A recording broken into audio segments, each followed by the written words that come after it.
दोस्तों, इस देश में अब दो तरह के कानून चलते हैं। अगर आप हाथ में कलम लेकर के संविधान की दुहाई देते हुए अपने रोजगार और भविष्य की बात करेंगे तो आपको पुलिस की लाठियां खानी पड़ेंगी। सत्ता के छोटे बड़े सभी नेता आपको गालियां देंगे। लेकिन अगर आप भगवा कपड़े पहन लें, कामर उठा लें और सड़कों को ब्लॉक करके नंगा नाच करें, ट्रक ड्राइवरों को पीटे, तो वही पुलिस आपके सामने हाथ जोड़कर खड़ी हो जाएगी। आपके ऊपर सरकारी हेलीकॉप्टर से फूल बरसाए जाएंगे। उत्तर प्रदेश के मुख्यमंत्री कहते हैं कि अनुशासन सीखना है तो हिंदुओं से सीखो। लेकिन आज जो तस्वीरें यूपी की सड़कों से आ रही, क्या वो धार्मिक अनुशासन है? डीजे पर असली डांस, खुलेआम गुंडागर्दी और पुलिस की लाचारी। मुजफ्फरनगर में तो बाकायदा पुलिस चौकी का नाम बदल करके कांवड़ थाना कर दिया गया। और सबसे शर्मनाक बात, जो अंधभक्त कल तक जंतर मंतर की लड़कियों को गालियां दे रहे थे और जो बीजेपी के पूर्व सांसद छात्रों को पंचर लगाने वालों की औलाद बता रहे थे, क्या वो अपनी बेटियों के लिए ऐसे ही सड़क छाप और हुड़दंगी दामाद ढूंढेंगे? आज की इस विशेष रिपोर्ट में हम आस्था की साड़ में पल रही इस सत्ता प्रायोजित गुंडागर्दी का पूरा पर्दाफाश करेंगे। इसलिए इस वीडियो में हमारे साथ आखिर तक बने रहिए। दोस्तों, तस्वीरें मुजफ्फरनगर के मीनाक्षी चौक की, जहां कांवड़ियों ने पूरी की पूरी सड़क ब्लॉक कर दी और डीजे की तेज धुनों पर हुड़दंग मचाया गया। सड़कें आम जनता के चलने के लिए होती हैं, लेकिन यहाँ तमाशा चल रहा है। क्या किसी को भी अधिकार है कि वो चौराहा रोक करके आवागमन बाधित कर दे? पत्रकार प्रोज्वल गौतम ने बिल्कुल सही कहा। इन लोगों को कांवड़िए मत कहिए, जो शांति के साथ भगवान शिव का नाम लेकर के जल चढ़ाते हैं, वो असली कांवड़िए हैं। लेकिन जो सड़कों पर गालियां बक रहे हैं, लोगों को पीट रहे हैं, वो कांवड़िए नहीं बल्कि उन्मादी, उत्पाती और लुच्चे और लफंगे हैं। ये भगवान भोलेनाथ की पावन परंपरा को बदनाम करने की साजिश है। इन गुंडों को पता है कि सामने पुलिस का कितना भी बड़ा अधिकारी क्यों न खड़ा हो, वो हाथ लगाने की हिम्मत नहीं करेगा। क्योंकि अगर पुलिस वालों ने इन पर लाठियां उठाई तो उनका निलंबन और ट्रांसफर तय है।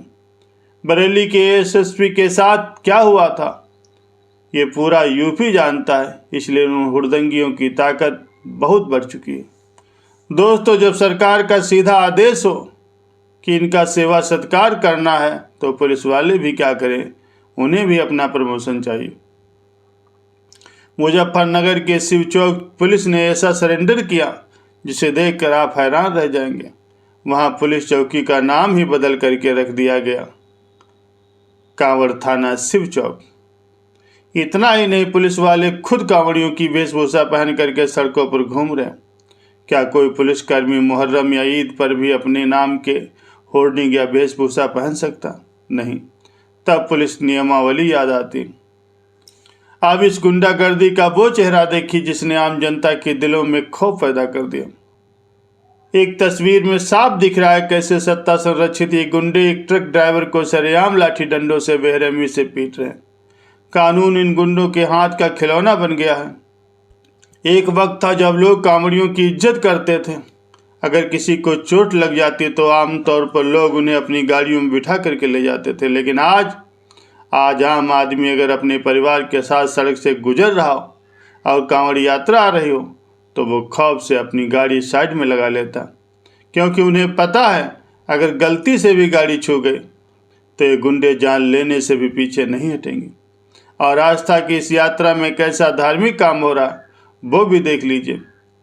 रामपुर कारखाना थाना क्षेत्र में मुंडेरा के बहज घाट तक निकली कांवड़ यात्रा में डीजे पर नर्तकियों का असली डांस कराया जा रहा है। क्या यही वो सांस्कृतिक कलाकृतियाँ हैं जो सत्ताधीश देखना चाहते हैं?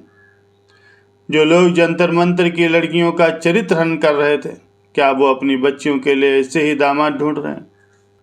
दोस्तों, इस देश की विडंबना देखिए। जब देश का पढ़ा लिखा जनजी नीट और पेपर लीक के मुद्दे पर अपने रोजगार और हक के लिए जंतर मंतर पर बैठता है, तो गोदी मीडिया उन्हें दंगाई कहता। और बीजेपी के पूर्व सांसद कैमरे पर आकर के उन पढ़े लिखे छात्रों को क्या कहते हैं?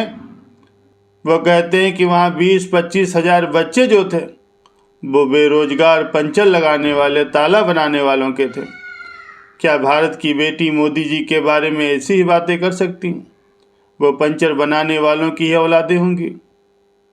शर्म आनी चाहिए ऐसी भाषा पर।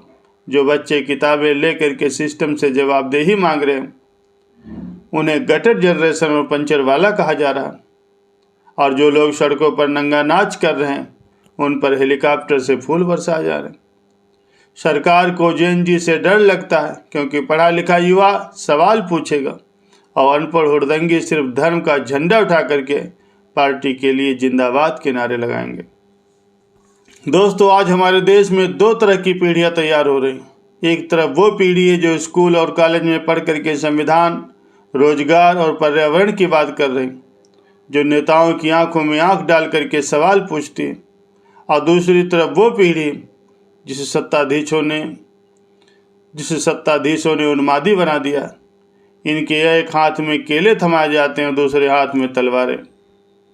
अगर इस देश के राजनेता सिर्फ अपनी कुर्सी बचाने के लिए इस दूसरी वाली पीढ़ी को बढ़ावा देते हैं, तो याद रखिए वो दिन दूर नहीं जब ये देश पूरी तरह से अराजकता की आग में जल उठेगा। क्या हम अपने बच्चों को ऐसा ही भारत सौंपना चाहते हैं? दोस्तों, जो सरकारें पुलिस के अधिकारियों को हुड़दंगियों के सामने नतमस्तक होने पर मजबूर कर दें, वो सुशासन का ढोंग नहीं कर सकती। आस्था के नाम पर जो कुछ यूपी की सड़कों पर हो रहा, वो धर्म नहीं बल्कि धर्म का सबसे बड़ा अपमान है। भगवान शिव की असली कांवड़ यात्रा तो शांति और श्रद्धा का प्रतीक है, न कि डीजे की कानफोड़ धुनों और गुंडागर्दी का। और जो लोग पढ़े लिखे छात्रों को गालियां दे रहे हैं, उन्हें समझ लेना चाहिए कि यह देश गुंडों से नहीं बल्कि उस जंजी के दिमाग और कलम से चलेगा। इस पूरे घटनाक्रम पर आपकी क्या राय है?